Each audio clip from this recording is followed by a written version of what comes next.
नतीजों पर फोकस, यहाँ पर फोकस करेंगे उन सभी कंपनीज के नतीजों पर जहाँ पर कि मार्केट बंद होने के बाद नतीजे आए। तो शुरुआत करेंगे टाटा स्टील से। जैसा कि हम पहले सेगमेंट में बात भी कर रहे थे कि टाटा स्टील को थोड़ा सा ब्रॉडर वे में देखने की ज़रूरत है। रेवेन्यूज़ में करीब 8% की गिरावट देखने के लिए मिली, लेकिन प्रॉफिट में करीब 75% की बढ़त। मार्केट के एस्टिमेट्स 1200 करोड़ रुपए की रेंज में थे, जिसमें कि इनके प्रॉफिट में करीब 300 करोड़ से ज़्यादा का एक्सेप्शनल लॉस भी था, जिसकी वजह से इनका प्रॉफिट 919 करोड़ रह गया। अगर उसको भी हटा दें एक्सेप्शनल लॉस को, तो इनका जो प्रॉफिट है वो मार्केट की एक्सपेक्टेशन को बीट कर रहा है। महेश सर, कैसे देख रहे हैं टाटा स्टील को सर? नहीं, सरप्राइजिंग, थोड़ा सा मार्केट के लिए सरप्राइजिंग रिजल्ट है। और अच्छा, मतलब देखे आप, यूके का जो है प्रॉफिटेबल आ गया है, तो उस हिसाब से रिजल्ट के नंबर जो है हमारे को थोड़े अच्छे लग रहे हैं। और आने वाले टाइम के अंदर भी स्टॉक्स में मोमेंटम टेक्निकली भी देखे तो 172 174 के ऊपर सस्टेन करता है, तो टेक्निकली मोमेंटम भी इसमें पॉजिटिव हो जाएगा। तो नंबर अच्छे लग रहे हैं। खाली एक ही वो कंसर्न था कि 17,000 करोड़ का एक कंसर्न जो आया था, उस हिसाब से स्टॉक्स थोड़ा सा शायद और रिएक्ट नहीं किया है। बट ओवरऑल रिजल्ट काफी बढ़िया है। जी। दूसरे रिजल्ट्स आए थे कोल इंडिया के रिजल्ट्स। अगर हम देखें तो स्ट्रीट की एक्सपेक्टेशन से स्लाइटली बेटर थे, लेकिन वैसे अगर हम ओवरऑल देखें तो थोड़ा फ्लैटिश रुझान देखने के लिए मिला। 1.3% की ग्रोथ रेवेन्यूज़ में, 4.2% की ग्रोथ प्रॉफिट्स में। सिटी की एक रिपोर्ट आई है, उन्होंने टारगेट 540 रुपये के दिए हैं। अपना जो स्टांस है वो न्यूट्रल रखा है। उन्होंने कहा कि जो रिजल्ट्स आया है, एबिटा आया है, वो उनके एस्टिमेट से 3% ज़्यादा है। और ई ऑक्शन रियलाइजेशन जरूर थोड़ा सा 4% क्यू ऑन क्यू डाउन था, 2440 रुपये पर टन था। तो कुल मिलाकर ये कह सकते हैं कि एक neutral stance with the target of 540। Manas sir, chart पे कितना टारगेट दिख रहा है आपको? देखिए, चार्ट तो काफी बेहतरीन है। अगर आप देखें तो 240 रुपए से स्टॉक हाई टॉप से हायर बॉटम बना रहा है। और जब भी करेक्शन देखने को मिल रहा है तो ये 20 वीक मूविंग एवरेज पे सपोर्ट ले लेता है। वीकली चार्ट पे जाएंगे तो वहां पर पैटर्न ज्यादा क्लियर दिखेंगे। फ्रेश ब्रेकआउट चार्ट पे दिख रहा है, जिसके टारगेट 620 630 की रेंज में आते हैं। तो पोजीशन ट्रेड लेना बेहतर रहेगा। करंट लेवल्स पे आप खरीदारी कर रहे हैं तो 504 के स्टॉप लॉस खरीदारी करिए 620 के टारगेट के लिए।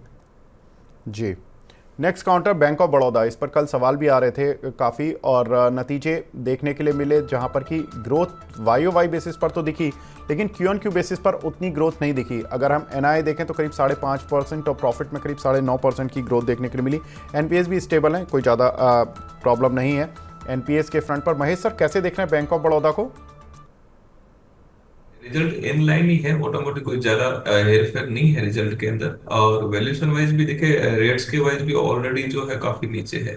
तो यहाँ से अगर किसी को फंडामेंटली पिक के हिसाब से चूज करना है तो चूज कर सकते। 300 तक की लेवल जो है थोड़े टाइम में अपने को देखने को मिल सकते हैं। तो रिजल्ट के हिसाब से इन लाइन है, ज्यादा कुछ इसमें न तो बड़ा पॉजिटिव ट्रिगर लगता है, ना कोई ज्यादा नेगेटिव कोई भी चीज लगी है। रिजल्ट ठीक ठाक है और थोड़े से ठीक ही बोल सकते हैं। बट स्टॉक्स वाइज देखें तो ये 254 255 के ऊपर चल रहा है, तो 264 265 के ऊपर टेक्निकली भी थोड़ा सा स्ट्रांग होगा। 280 से 300 तक के लेवल जो है अपने को आने वाले टाइम में देखने को मिल सकते हैं। बिल्कुल। नेक्स्ट काउंटर एस्टरडीएम। यहाँ पर देखें तो रेवेन्यूज़ में करीब 19% का जंप देखने के लिए मिला। 1,000 करोड़ रुपए के पार हो गया इनका रेवेन्यू, लेकिन प्रॉफिट 20 करोड़ से बढ़कर 5152 करोड़। लेकिन इसमें एक एक्सेप्शनल गेन था करीब 5100 ही करोड़ का, जिसमें कि इन्होंने जो अपनी यूनिट बेची थी उसका जो पैसा मिला वो इनके प्रॉफिट में सीधे तौर पर जाता हुआ दिखाई दिया। मानस सर, काउंटर में अप है, अच्छी खासी ग्रोथ देखने के लिए मिली है इस काउंटर पर।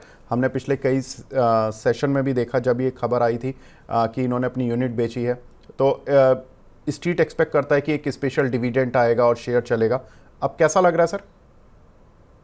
देखिए, स्टॉक ऑलरेडी करेक्ट हो चुका है। 540 रुपए से करेक्शन शुरू हुआ था, 320 पे वो करेक्शन था। वहां पर बॉटम बना, उसके बाद हायर टॉप हायर बॉटम बनना शुरू हुआ है। 200 डे मूविंग एवरेज के ऊपर ट्रेड कर रहा है और 20 वीक मूविंग एवरेज के ऊपर सस्टेन करने में शायद अब ये सक्सेसफुल हो जाएगा। तो पैटर्न पॉजिटिव है। आई थिंक एक बाउंस बैक प्ले हो सकता है। करंट लेवल्स पे आप खरीदारी कर सकते हैं 345 के स्टॉप लॉस से। टारगेट 410 420 के आप सेट कर सकते हैं। बिल्कुल। 18,000 करोड़ रुपए की मार्केट कैप, उसको 5100 करोड़ रुपए मिल जाते हैं। कंपनी 118 रुपए का डिविडेंड भी दे देती है। महेश सर, और डिविडेंड एक्सपेक्ट कर सकती है स्ट्रीट, या इसके जो रेगुलर बिजनेस है उसमें ये पैसा लगाएगी और अपने बिजनेस को बड़ा करेगी? डिविडेंड एक्सपेक्ट ऑलरेडी कर रहे हैं, जैसे जैसे ये पिछला भी डिविडेंड इन्होंने अच्छा खासा दिया था, तो थोड़ा बहुत डिविडेंड हम लोग यहाँ से एक्सपेक्ट कर सकते हैं काउंटर के अंदर। बट ओवरऑल बाकी तो मैनेजमेंट डिसीजन है, लेकिन थोड़ा बहुत हम लोग डिविडेंड एक्सपेक्ट कर रहे हैं। जी। नेक्स्ट काउंटर जेके लक्ष्मी सीमेंट, इस पर हमने बात भी की थी क्योंकि इसका उदयपुर सीमेंट के साथ मर्जर हो रहा है, लेकिन जो कंपनी के नतीजे आए वो थोड़े से वीक देखने के लिए मिले। करीब 10% की डी ग्रोथ रेवेन्यूज़ में, प्रॉफिट करीब 15% गिरता हुआ दिखाई दिया। मानस सर, ऑन चार्ट्स कैसा लग रहा है जेके लक्ष्मी सीमेंट? देखिए, जेके लक्ष्मी में लोअर लेवल पे थोड़ा बाइंग इंटरेस्ट देखने को मिल रहा है। मेरे ख्याल से अभी 10-12 दिन पहले भी अगर आपको ध्यान हो तो स्टॉक ने अपने 200 मूविंग एवरेज को टेस्ट किया था, वहां पर बाइंग इंटरेस्ट देखने को मिला। और आज भी अगर आप देखिए तो लोअर लेवल पे 20 मूविंग एवरेज के नीचे स्टॉक सस्टेन नहीं कर रहा है, वहां पर बाइंग इंटरेस्ट देखने को मिल रहा है। I think long position already बनी हुई है, तो 840 के स्टॉप लॉस से पोजीशन को होल्ड कर सकते हैं, लेकिन यहाँ पर फ्रेश खरीदारी तभी करें जब ये 900 रुपए के ऊपर सस्टेन करे। ललित कोटियान जी का सवाल है दिग्विजय सीमेंट पर। सर, चूंकि सीमेंट सेक्टर की बात हो रही है, उन्होंने पूछा है कि उन्होंने 115 रुपए के शेयर लिए थे दिग्विजय सीमेंट 3 महीने के व्यू से, क्या आप एवरेज कर सकते हैं मानस सर? मैं दिग्विजय सीमेंट का चार्ट नहीं देख पा रहा हूँ। चलिए महेश सर से पूछ लेता हूँ। महेश सर, दिग्विजय सीमेंट कैसा लगता है सर, एवरेज कर लें क्या? ये डेफिनेटली ये स्टॉक्स ऐसे काफी टाइम पहले ट्रैक किया था, अभी फिलहाल इसको ट्रैक में नहीं किया, ज्यादा मोमेंटम रहता नहीं तो उस हिसाब से ट्रैक नहीं किया है। बट आपके जो चार्ट के हिसाब से बताया है उस हिसाब से इसको एक वापस से होल्ड किया जा सकता है। वापस ये मूव करेगा इस लेवल से, अगर वापस से रिवर्स होता है तो इनके लेवल्स के ऊपर को अपने को थोड़े टाइम के अंदर देखने को मिल सकता है। जी। एक हमारे दर्शक हैं अरविंद देसाई जी, आर के फोर्जिंग पर पूछ रहे हैं 950 तक क्या होगा? सर थोड़ा सवाल अपना क्लियरली लिख दीजिए कीजिए, ये ज़्यादा बड़ी हेल्प हो जाएगी। सर आर के फोर्जिंग पर मानस सर आपका व्यू ऑन चार्ट्स? देखिए, 400 बेहतरीन है। मेरे ख्याल से 150 से लेकर 800 रुपए तक नॉन स्टॉप रैली बीच में देखने को मिली थी। उसके बाद हमने एक बड़ा कंसोलिडेशन देखा, करीब वो 8-9 हफ्ते 8-9 महीने का कंसोलिडेशन था। फाइनली हमें 800 रुपए के ऊपर का ब्रेकआउट देखने को मिला है। उसके बाद स्टॉक ने 975 के हाइस बनाने के बाद एक करेक्शन दिखाया है। आई थिंक ये करेक्शन एक बढ़िया बाइंग अपॉर्चुनिटी है। 724 के स्टॉप लॉस से यहाँ पर आपको एक लॉन्ग साइड भी ट्रेड लेना है, जहां पर अपने आप टारगेट करीब करीब 1000 रुपए के सेट कर सकते हैं। बिल्कुल। एक हमारी दर्शक हैं सुमिता मिश्रा जी, वो कह रही हैं I am your regular viewer, thank you ma'am. इनके पास संवर्धना मदरसन के सर 200 शेयर हैं 199 के भाव पर, शॉर्ट टर्म व्यू है, कोई एडवाइस दे सकते हैं महेश सर? डेफिनेटली ये सारी कंपनीज तो बड़ी ही है, इसको कोई दिक्कत है नहीं, होल्ड करिए यहाँ से। और इसको कंपनी को थोड़ा सा नजरिया जो है लॉन्ग टर्म कर लीजिए, तो ये लॉन्ग टर्म में आपको अच्छा पैसा बना के देंगे। शॉर्टर टर्म में हो सकता है कि कंसोलिडेशन होते हैं, बट ग्रुप का एक पूरा का पूरा ग्रुप का देखे तो वेल्थ बना के ही देते हैं। तो होल्ड करिए यहाँ से, थोड़ा सा अच्छा मूवमेंट आपको देखने को मिलेगा। और अपर साइड भी जो है यहाँ से भी एक 15-20% अपर साइड तक के लेवल थोड़ा टाइम में देखने को, 3 से 6 महीने में देखने को मिल सकते हैं।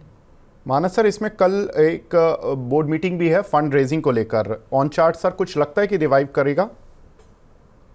तो देखिए, यहाँ पर एक कंसोलिडेशन देखने को मिल रहा है, करीब 5-6 दिनों से कंसोलिडेशन देखने को मिल रहा है, लेकिन पॉजिटिव ये है कि कंसोलिडेशन 20 डे मूविंग एवरेज के ऊपर हो रहा है। तो यहाँ पर केवल नजर रखनी है, अभी एक्शन नहीं लेना है, नजर रखिए। अगर 198 के ऊपर निकले तो 194 के स्टॉप लॉस से खरीदारी करिए, और आपके जो टारगेट रहेंगे वो 207 से 210 की रेंज में रहेंगे। जी। एक हमारे साथ दर्शक भी जुड़े हैं, मिस्टर राजकुमार हैं गुरुग्राम से। राजकुमार जी हाय, गुड मॉर्निंग सर, पूछिए अपना सवाल प्लीज। मॉर्निंग सर, कैसे हैं सर आप? बहुत बढ़िया सर। सर मेरा क्वेश्चन हुडको को लेकर है सर। मैंने 313 पे बाय किए हुए हैं 65 शेयर, तो 1-2 वीक का ही मेरा व्यू है, इसे सोल्ड मतलब निकाल दूं अभी या इसको मैं होल्ड करूं? चलिए महेश सर से पूछ लेते हैं। महेश सर, बहुत शॉर्ट टर्म व्यू है 1 से 2 वीक का हुडको, कुछ लगता है कि कुछ ट्रिगर है इसके साथ क्या? नहीं, 1 से 2 वीक है तो फिर आपको एग्जिट कर लेना चाहिए। बाकी अगर लॉन्ग टर्म का व्यू है तो फिर आप इसको होल्ड कर सकते हैं। बिल्कुल, तो 1-2 वीक का है तो सर आपको एग्जिट कर लेना चाहिए, ये सर की राय रहेगी। नेक्स्ट क्वेश्चन हमें मिला है राहुल केवल कुमार जी का, अशोक लेलैंड लॉन्ग टर्म के लिए। मानस सर कैसा लग रहा है? देखिए, अशोक लेलैंड में जो मेन मूव था वो तो मेरे ख्याल से निकल चुका है, क्योंकि यहाँ पर एक ब्रेकआउट करीब 190 रुपए के आसपास देखने को मिला था, जिसके टारगेट 250 रुपए के आसपास के आते थे, तो वो मूव निकल चुका है। लेकिन केवल अगर आप 2 से 3 मंथ का टाइम फ्रेम रखें तो मेरे ख्याल से अभी भी पोटेंशियल है। ऐसा हो सकता है कि 275 285 तक के भाव आपको देखने को मिल जाए, एक डिप मिले तो खरीदारी करिए। 250 245 वो एक बढ़िया रेंज है जहां पर आप खरीदारी कर सकते हैं 234 के स्टॉप लॉस से 280 के टारगेट के लिए। एक बार ऑटो सेल्स के डेटा पर एक बार फिर नज़र डाल लेते हैं, क्योंकि आज जुलाई बिक्री के डेटा भी रहेंगे। अशोक लेलैंड की बिक्री किस तरह की एक्सपेक्टेड है, मार्केट किस तरह की बिक्री एक्सपेक्ट कर रहा है।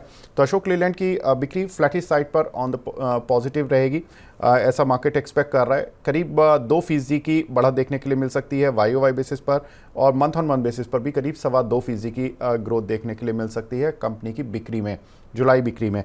सर महेश सर, इतनी फ्लैटिश ग्रोथ के साथ काउंटर पर ग्रोथ अच्छी दिख पाएगी? जैसे अपन ने अर्लियर डिस्कस किया कि अभी फिलहाल जो पॉलिसीज है उसके ऊपर थोड़ा सा ध्यान जा रहा है। फिलहाल इंश्योरेंस के अंदर भी काफी सारी चीजें हैं, तो वो सारी और रिजर्व सेशन भी है, तो सारी चीजें फैक्टर उसके साथ में कर रही है। और नंबर जैसे कि बजाज के आए हैं थोड़े से अबोव एक्सपेक्टेशन आए हैं, तो उस हिसाब से देख रहे हैं कि बाकी वाले को भी थोड़े से नंबर जो है अब वो एक्सपेक्टेशन एक्सपेक्ट कर रहे हैं। तो स्टॉक्स का जो मूवमेंट है बाकी वाली चीजों के साथ में भी वो उसका रिएक्शन देखने को मिलेगा। तो उस हिसाब से हमारे को लगता है कि थोड़ा सा स्टॉक्स में, सारे ऑटो स्टॉक्स में पॉजिटिव मोमेंटम कंटिन्यू रहना चाहिए। कुछ नतीजे आज भी आ रहे हैं, नतीजों पर फोकस जब कर रहे हैं तो अदानी एंटरप्राइजेज, अदानी पोर्ट, मानस सर आपको ऑन चार्ट्स कैसे दिख रहे हैं दोनों काउंटर? देखिए, अदानी इंटरप्राइजेज अपने इम्पॉर्टेंट मूविंग एवरेजेस के ऊपर ट्रेड कर रहा है, तो शायद यहाँ पर एक मूव देखने को मिल सकता है जिसमें शायद 3300 रुपए तक के भाव आपको देखने को मिल जाए। तो अगर ट्रेड लेना होगा तो 3140 के स्टॉप लॉस से आप अदानी इंटरप्राइजेज में ट्रेड ले सकते हैं। अदानी पोर्ट्स की जहां तक बात है, देखिए यहाँ पर भी ट्रेंड जो है वो पॉजिटिव है। आप उम्मीद कर सकते हैं कि यहाँ पर शायद 1620-25 तक के भाव आपको देखने को मिल जाए, लेकिन यहाँ पर थोड़ा डिप मिले तो खरीदारी करिए और 1540 का स्टॉप लॉस लगाइए। बिल्कुल। दो दिग्गज कंपनियां और हैं, ITC और कल्याण ज्वेलर। ज्वेलरी सेगमेंट में टाइटन के बाद दूसरा नंबर कल्याण ज्वेलर का ही आता है। महेश सर, कल्याण ज्वेलर और ITC, इन पर आपका व्यू सर?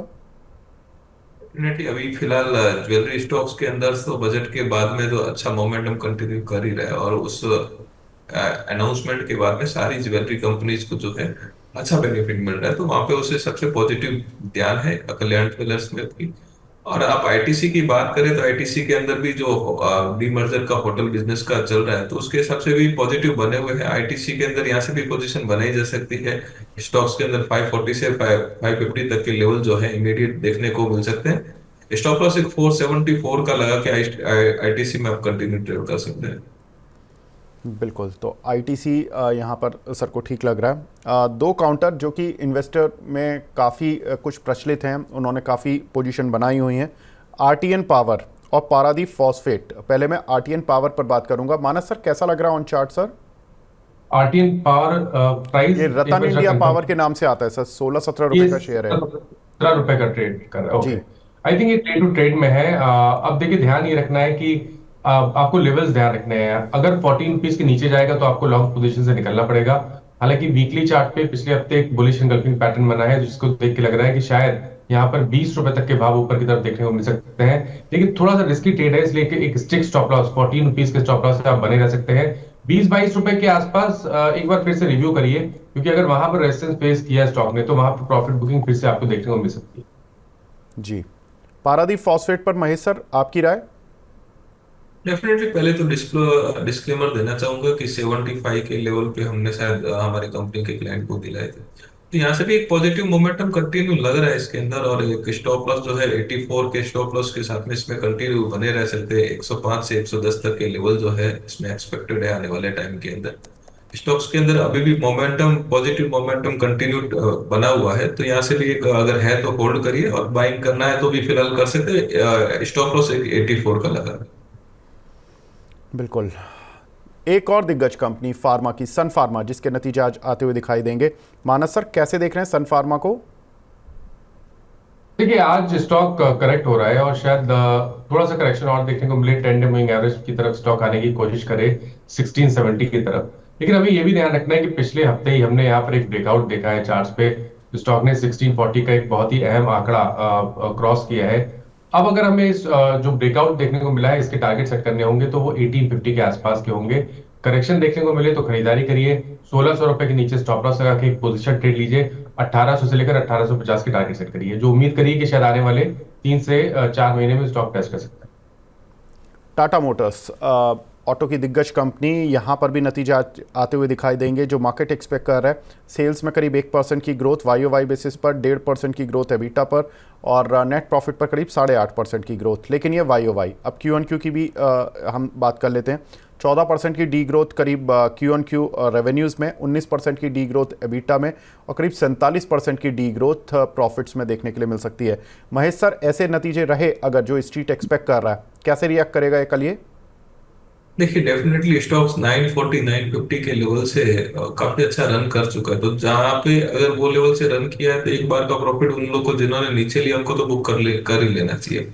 और यहाँ से भी अगर किसके पास में अगर है तो भी एक बार का निकल जाना चाहिए, वापस एक डिप का वेट करना चाहिए। हमारे हिसाब से रिजल्ट जो आप बोल रहे हो वैसे ही एक्सपेक्टेड है, तो एक बार वापस से डिप मिलेगा तो वो टाइम पे एंट्री बना सकते हैं। फिलहाल इसके अंदर है तो एक बार का एग्जिट कर लीजिए। मतलब पोजिशनली अगर कोई है शॉर्टर टर्म ट्रेडर है तो एक बार का एग्जिट करके वापस से लोअर बाय ऑन डिप की सलाह बनेगी वापस कल रिजल्ट देखने के बाद। रिजल्ट देखने के बाद कल बाय ऑन डिप्स की सलाह रहेगी। तो महेश सर का मानना है कि टाटा मोटर्स अभी फिलहाल प्रॉफिट बुक कर लें। तो नतीजों पर तो काफ़ी कुछ फोकस करने की कोशिश की, जिनके नतीजे आ चुके हैं और जिनके आने वाले हैं।